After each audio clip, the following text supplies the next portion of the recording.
जय हिंद. सर्व उमेदवारांना कळवण्यात येतं आहे की ज्या उमेदवारांनी फॉर्म भरलेला आहे नागपूर जिल्ह्यामध्ये सुरक्षा रक्षक मंडळाचा फॉर्म भरल्यानंतर बघा मित्रांनो, तुम्हाला स्क्रीनवर दिसत असेल आपले फॉलोअर्स आहेत रोहित म्हणून, त्यांच्याकडनं आपण मागून घेतलेलं आहे.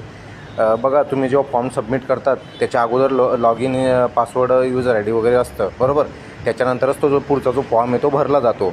भरल्यानंतर सबमिट होतो आणि त्याच्यानंतर चलनचं जेव्हा रिसिट येते चलन भरण्याची, चलन भरल्यानंतर बी तुम्हाला असा टेक मेसेज येतो की dear Rohit, thank you for payment, म्हणजे पेमेंट सक्सेसफुल झालेलं आहे बुवा, रजिस्ट्रेशन तुम्ही केलेलं आहे.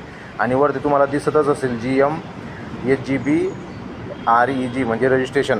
ठीक आहे, म्हणजे सुरक्षा रक्षक मंडळामध्ये तुमचं रजिस्ट्रेशन झालेलं आहे, म्हणजे फॉर्म तुमचा फिलिप झालेला आहे. सर्व उमेदवारांनी असा तुम्हाला मेसेज आलेला आहे का? आलेला असेल तर लक्षात ठेवा, नाही आला असेल तर परत तुम्ही मेलद्वारे वगैरे ते प्रिंट वगैरे काढू शकता. म्हणजे मित्रांनो, तुमचा जेव्हा फॉर्म तुम्ही भरताय ना त्याच्यानंतर सर्व झाल्यानंतर तुम्हाला असे हे दोन मेसेज येणार, एक चलनचा येणार आणि एक तुमचा log in user I D पासवर्डचा. ठीक आहे, आपण तो रोहित म्हणून होते त्यांचा आपण लॉग इन आणि पासवर्ड ब्लर केलेला आहे कारण की ते सिक्रेट आहे त्यांचं. पण चला बोललो, एक उमेदवारांना, बऱ्याच उमेदवारांना कोणाला बजेटचा प्रॉब्लेम येतो आहे, कोणाला फॉर्म फिलिप होत नाही आहे, कोणाचा प्रॉब्लेम चलन वगैरे होत नाही आहे. तर तुमचं सर्व फॉर्म झाल्यानंतर चलन वगैरे भरल्यानंतर तुम्हाला असा मंडळाकडनं मेसेज येईल. हा तुम्ही लक्ष ठेवून बघा.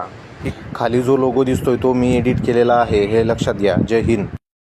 तुमचे मित्र असतील त्यांना हा व्हिडिओ पाठवा आणि सांगा की टिक मेसेज आलेला आहे का असं. ठीक आहे.